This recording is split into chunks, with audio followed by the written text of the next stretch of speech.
Imaginez un monde où l'amour vous guide, mais où la société se ligue contre vous. Voici l'histoire de Sophia. Née dans une famille aisée, bercée par le luxe, les normes sociales, et élevée dans la conviction que la réussite se nourrit d'apparence et d'or.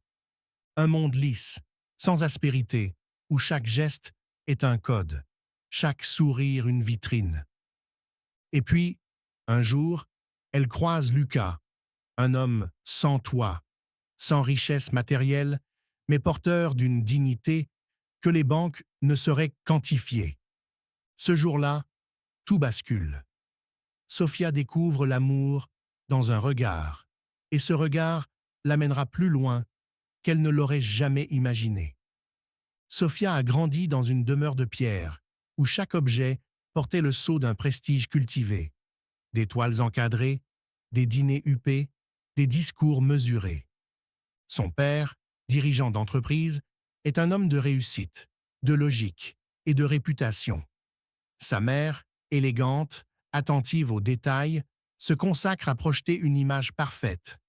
Enfant modélisé, mariage doré, amitié choisie. Ils ont veillé sur Sophia comme un trésor. Études d'élite, voyages étudiés, apprentissage du raffinement des salons. Le moindre faux pas serait lourd de conséquences. Un nom scindé, une façade ternie. Sophia, elle, brillait par sa grâce, sa douceur, son sourire presque immaculé, incarnait la perfection. Pourtant, en elle, le désir de rencontrer la vie hors des codes grandissait, par curiosité, par soif d'humanité. Elle portait ce contraste en elle. L'élégance née des salons et le besoin profond de toucher l'authentique. Un matin d'automne, alors que la ville s'éveille sous une bruine légère, Sophia descend les marches du métro. Un peu ailleurs, un peu rêveuse du jour. Au détour d'un quai, son regard croise celui de Lucas. Un homme dont les vêtements portent les stigmates de la vie dans la rue, les mains abîmées par l'hiver, mais dont les yeux sont incroyablement vivants. Il est assis, à l'écart, mais quelque chose en lui capte immédiatement son attention. Lucas tient un vieux livre, un volume jauni, presque en lambeaux. Il tourne une page, l'air absorbé. Un geste lent, sobre, presque rituel. Quand leurs regards se croisent, il esquisse un sourire timide, presque désolé, comme s'il savait qu'il n'avait rien à offrir. Sophia, poussée par une impulsion, s'arrête. Il lui ouvre le livre, comme pour partager quelque chose de précieux. Elle lit la page, découvre un passage sur la poésie de la rue, l'âme des oubliés. Soudain, il lui propose un café. Le geste est modeste, l'invitation sincère. Sans savoir pourquoi, elle dit oui. Ils s'installent dans un petit bar, au mur effacé par le temps. Entre eux, le silence initial se brise, peu à peu. Échange timide d'anecdotes, éclats de rire retenus, lumière douce sur leur visage. Lucas parle de son passé, un accident, une chute, la rue comme conséquence, mais jamais comme fin. Sophia écoute, bouleversée par la pudeur de son témoignage. Elle, si conditionnée, découvre une humanité brute, sans filtre, ses failles, sa fierté, sa résilience. À la sortie du café, il referme le livre, la remercie. Leurs doigts se frôlent, un frisson. Ce geste, infiniment simple, marque le début d'une histoire qui ne sera plus encadrée par les lignes de la société. Les rencontres se multiplient. Métro, parc, café, chaque moment devient un espace sacré, hors du monde bien pensant. Ils parlent de tout, de poésie, de souvenirs d'enfance, de rêves avortés. On découvre Lucas. Artiste dans l'âme, il griffonne des croquis, lit de la Beckett. Droit, honnête, fier malgré la pauvreté.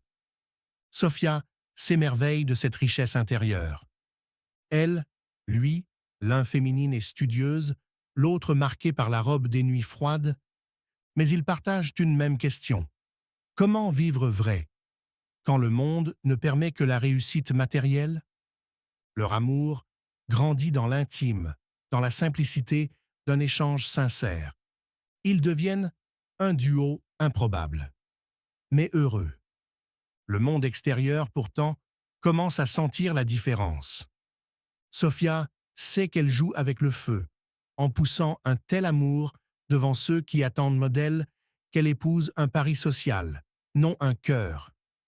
Et ce feu, loin de la consumeur, l'enivre. Ils en parlent autour d'eux, amis d'université, camarades de salon, voisins de circuit. Les réactions sont contrastées. Pour certains, c'est une aventure romantique, une bouffée d'air pur. Pour d'autres, une faute grave. Une amie proche avertit « Tu joues avec le feu, tu joues avec ta réputation ». Mais Sophia ne recule pas. Elle sait ce qu'elle ressent. Les murmures s'amplifient. Elle entend des questions derrière les volets. Qui est cet homme? Comment a-t-il osé? La société opère ses filtres. La bienséance, le statut social, les ambitions familiales. Mais Sophia ne peut plus reculer. Elle sent que vivre cet amour est un acte qui engage sa dignité autant que celle de Lucas. Un soir, elle rentre, les mains moites. Lucas est avec elle. La maison respire le silence. Le père regarde de haut en bas, jauge. Mère se fige. Elle se lance. « Papa, maman, je veux vous présenter Lucas. » Silence. Lucas s'incline poliment, sort le livre précieux. Le père blêmit. « Tu oses? C'est un mendiant. Tu nous ridiculises. Tu détruis tout ce que nous avons construit. » La mère, les larmes, murmure. « Comment as-tu pu ?» Sophia tente d'expliquer la beauté de leur relation. « Il m'a donné plus que n'importe quel homme de notre monde ne pourrait. Il m'a appris l'humilité, l'humanité. Je l'aime. » Elle reste posée, déterminée. Lucas ajoute, la voix calme, « Je l'aime. Je respecte ce qu'elle a été, ce qu'elle est, ce qu'elle deviendra. » Le père éclate. « Sortez, sortez, vous n'avez pas votre place ici. » Le ton monte, les insultes fusent. Sophia répond doucement. « Je ne vous demande pas d'approuver, je demande juste de comprendre. » Mais le rideau est tombé. Le père hurle. « Tu n'es plus notre fille. » Un coup près. Mère, brisée, se détourne. Sophia et Lucas quittent la maison, les larmes en embuscade, la porte qui claque, le cœur qui se brise. Elle entend les mots qui coupent plus que n'importe quel couteau. « Nous te renions. Ne reviens jamais. » La maison familiale devient étrangère. Sophia reçoit lettres d'amis qui la suppriment. Un décor de la vie s'écroule. Elle rentre dans un appartement prêté. Elle déchire les photos. Anniversaire, rire, Noël, sourire figé d'un bonheur convenu. Chaque photo arrachée est un fruit défendu, une promesse défunte. Elle brûle les images dans l'évier. Un rite, un chagrin, un adieu. Il ne reste que Lucas pour la retenir. Il la prend dans ses bras, sans mots. Elle sent son cœur battre, différent, libre, pour la première fois, réellement en paix. Commence alors une existence nouvelle, loin des ors familiaux, mais riche de sens. Sophia et Lucas s'installent dans un petit appartement. Matinée rude, réveil froid, voisins méfiants. Mais elle trouve un job dans une bibliothèque municipale, un refuge de livres, de voix, de sens. Lucas reprend la mendicité, mais d'une façon différente, plus digne, moins agressive. Il peint, lit, vit. Ils font chaque jour un peu plus qu'un jour. Un brunch à deux, une photo de soleil, un dessin offert à un gamin dans la rue. Quand Sophia tombe malade, Lucas veille sur elle, prépare un thé, son écharpe, un mot doux. Le couple apprend l'alchimie de la simplicité.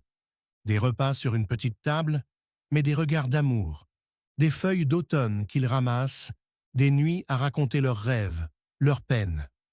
Ils fondent, peu à peu, une nouvelle famille, eux-mêmes, leurs valeurs.